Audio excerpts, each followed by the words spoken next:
Bonjour, je suis content de vous retrouver. Aujourd'hui, on parle d'AVC. Je vais vous donner des conseils. Souvenez-vous qu'ils ne remplacent pas ceux d'un professionnel de la santé. Je vous invite d'ailleurs à en consulter un. Vous allez trouver beaucoup des conseils et même de certains exercices que je vais vous donner aujourd'hui dans mon livre et dans mes livres, notamment Lève-toi et marche. Le remède miracle existe et il est gratuit. Et mon livre Plus jamais malade, mon approche globale pour un corps en santé. L'équilibre et l'AVC, avoir fait un AVC, c'est vraiment important de se rappeler qu'on doit retrouver un maximum de ses capacités. En lien avec l'équilibre, la stabilité, le contrôle, parfois, ça ne se fait pas en 2 jours. Ça prend un petit peu de temps parce que c'est complexe.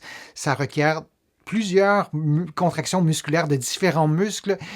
On doit stimuler l'équilibre en position assise, en position debout, lorsqu'on est immobile, lorsqu'on est en mouvement. C'est simple et en même temps, c'est complexe, donc on doit se donner du temps. Et aujourd'hui, je vous présente des exercices très simples d'équilibre, de stabilité qui peuvent être utiles aussi dans d'autres contextes.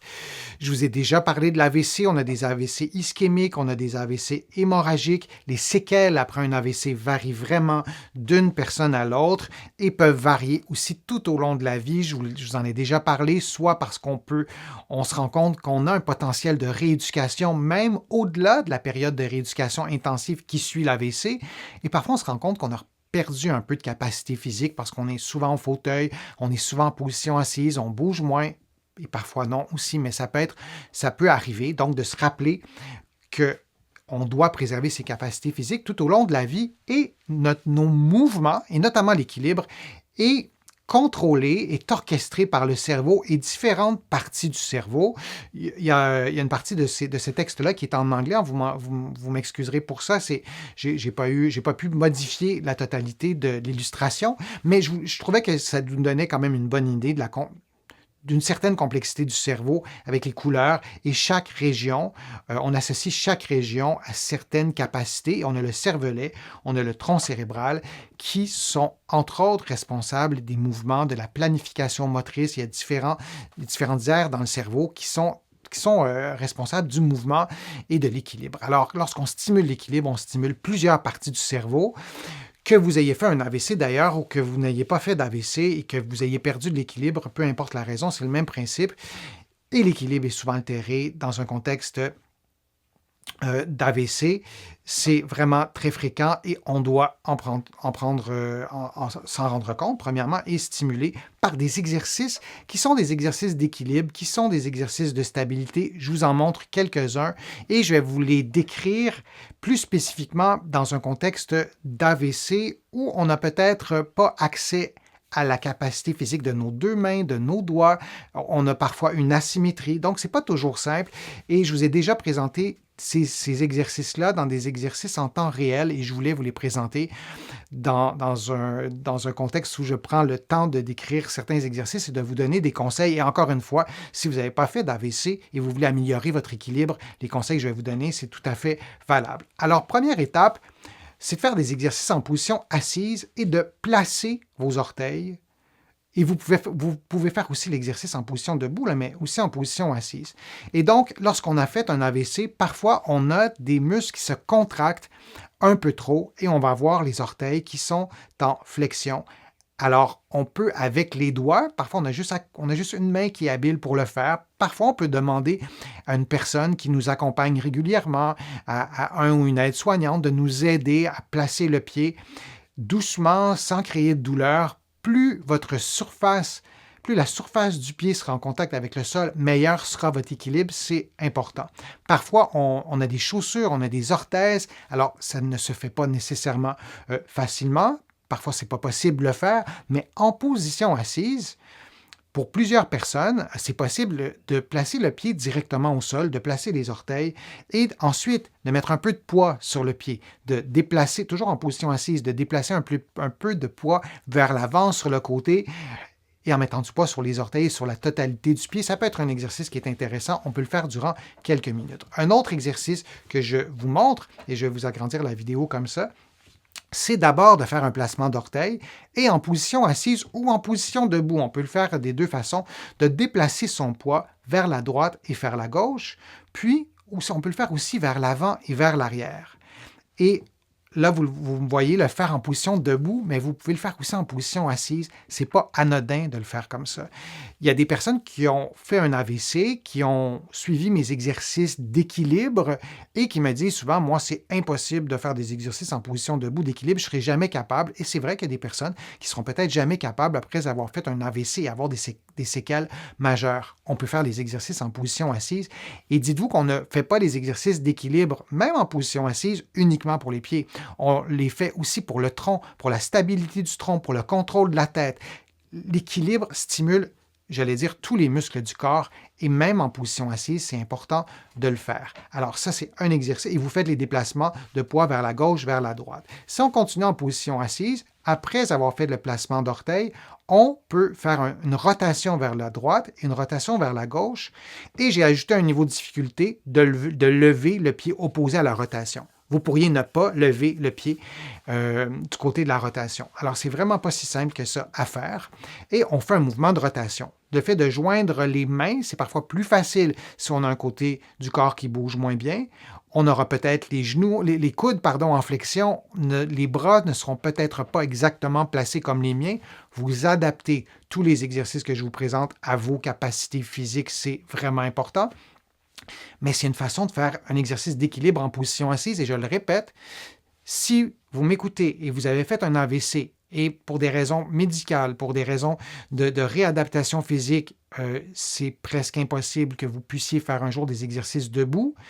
Et évidemment, c'est dommage. Le fait de les faire en position assise, ça peut vous apporter beaucoup, notamment sur le contrôle du tronc, sur la stabilité, sur la prévention des douleurs aussi, sur un meilleur confort. Et là, la liste pourrait être très longue. Alors, c'est un exercice que j'aime bien donner à certains de mes patients. Un exercice qui est dans la même famille, toujours en position assise. Vous déplacez votre poids vers l'avant et vers l'arrière.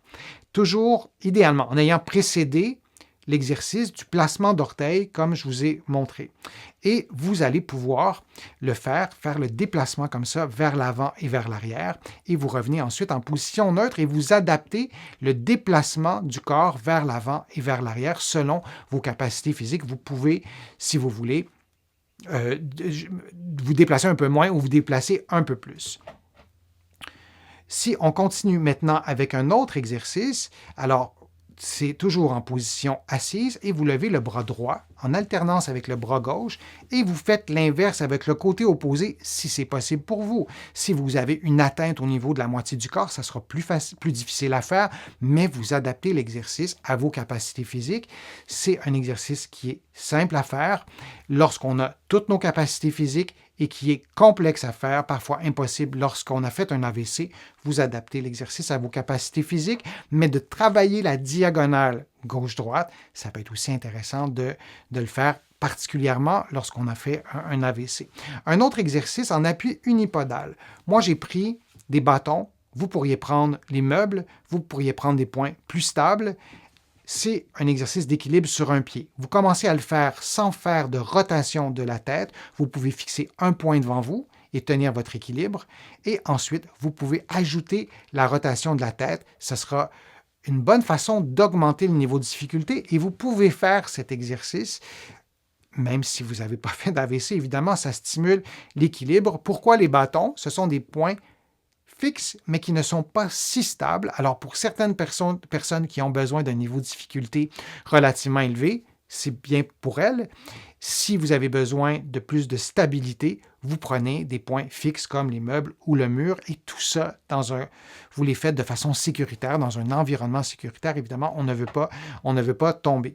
Un autre exercice que je vous montre, cette fois-ci, vous prenez des points fixes j'ai pris des chaises, ça pourrait être des meubles et c'est un exercice sur un pied. En ce moment, je place mes poings sur les chaises, donc c'est un niveau de difficulté un peu moins grand et je balance mon pied vers l'avant, vers l'arrière et on souhaite vraiment avoir un mouvement de balancier. On ne veut pas contrôler le mouvement, on veut vraiment laisser la jambe relâchée et de voir un mouvement de balancier qui est le plus naturel possible.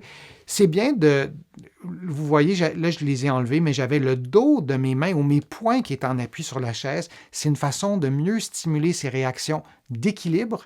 Si vous tenez la chaise, si vous tenez un meuble avec vos mains, vraiment en serrant, vous allez davantage stimuler des réactions de protection. On veut stimuler les réactions d'équilibre, alors de le faire en utilisant le dos des mains ou les poings, c'est plus efficace. Et il y a différentes variantes, oui, qu'on peut faire en déplaçant les pieds en latéral ou vers l'avant ou vers la gauche, comme vous avez vu.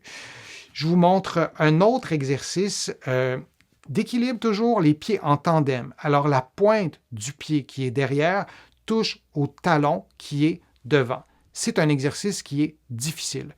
Si vous n'avez jamais fait d'exercice d'équilibre, vous n'allez pas commencer par cet exercice-là. Mais c'est important aussi de faire des exercices d'équilibre adaptés à vos propres capacités physiques. Et moi, j'ai trop vu de patients qui avaient fait un AVC, qui avaient récupéré beaucoup.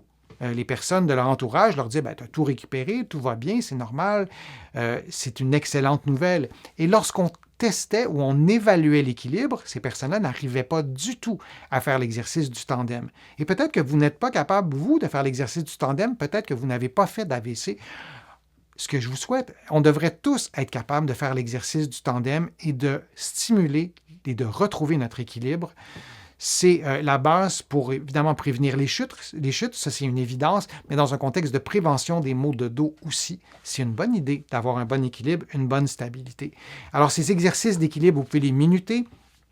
Vous pouvez faire 1 minute, prendre une pause, faire une autre minute, faire 2 minutes en tout, adapter les paramètres. Vous allez aussi trouver sur ma chaîne des vidéos, oui, d'exercices d'équilibre à faire en temps réel avec moi. Alors, vous avez juste à me suivre et tout est calculé, paramétré. Et d'adapter, évidemment, les exercices à vos capacités physiques. C'est vraiment important de le faire. C'est pas une prescription que je vous donne aujourd'hui. Ce sont des principes, des conseils que vous adaptez à vos propres capacités physiques et c'est important de vous le rappeler. Je vous remercie de votre présence. Je vous remercie de vos interactions. C'est toujours un immense plaisir de partager avec vous ces contenus. Je vous invite aussi à contribuer à mes plateformes si vous le souhaitez. Vous allez sur mon site web, le www.denisfortier.ca. Vous cliquez sur « Contribuer ». Vous pouvez faire, oui, des contributions financières, mais il y a d'autres façons aussi de contribuer à mes plateformes et ça m'aide à vous produire de nouveaux contenus. Je vous en produis de plus en plus. Et encore une fois, merci pour tous les commentaires que vous me donnez. Vous allez aussi pouvoir trouver sur mon site web un abonnement gratuit à mon infolettre. Vous allez recevoir mon infolettre une fois par semaine. Il y a aussi des courriels thématiques sur des sujets précis, les douleurs au dos par exemple, les douleurs au cou. Alors vous pouvez là aussi vous abonner et vous allez trouver plusieurs informations dans mes livres que vous allez trouver partout au Canada en librairie, mais aussi de l'autre côté de l'Atlantique. Il y a des conseils, oui, sur l'AVC, mais aussi sur la santé en général, sur la marche, sur les douleurs au dos, sur l'avancée en âge, sur des façons de prévenir les effets du vieillissement. Vous allez trouver beaucoup d'informations dans mes livres et sur mon site web. Je vous remercie beaucoup de votre présence. Je vous dis à une prochaine fois, un prochain direct, une prochaine vidéo et à bientôt.